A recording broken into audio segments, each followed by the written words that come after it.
ஹரி ஓம். இன்று நாம் ராமகிருஷ்ணரை பார்ப்போம். மக்கள் வாழ்க்கையில் காலங்களை மிகவும் தவறாக பயன்படுத்துகிறார்கள்.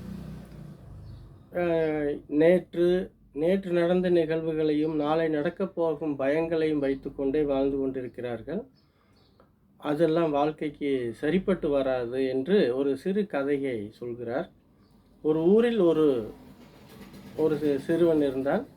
அவன் எப்படியாவது மற்ற மனிதர்களை விட நாம் உயர்ந்த நிலையில் ஏதாவது ஒரு தொழிலை கற்றுக்கொள்ள வேண்டும் என்று ஆசைப்பட்டு வெகுகாலம் சுற்றி திரிந்தான். கடைசியில் அவனுக்கு ஒரு தண்ணீரின் மீது நடக்கக்கூடிய ஒரு சக்தியை கற்றுக் கொடுத்தார்கள். அவனும் அந்த சக்தியை பயன்படுத்தி தண்ணீர் மீது நடக்க ஆரம்பித்தான்.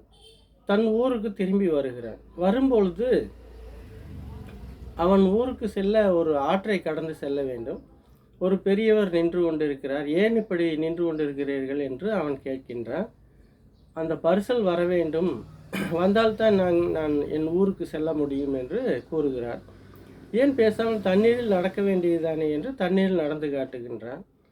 அடேங்கப்பா, நல்ல அருமையான இது கற்று வைத்திருக்கிறாயே, இது எப்படி கற்றுக்கொண்டாய், எவ்வளவு காலம் பிடித்தது என்றான். அதற்கு அந்த சிறுவன் சொன்னான், இதை நான் 18 ஆண்டுகள் கடும் பாடுபட்டு இதை நான் பழகினேன் என்றான்.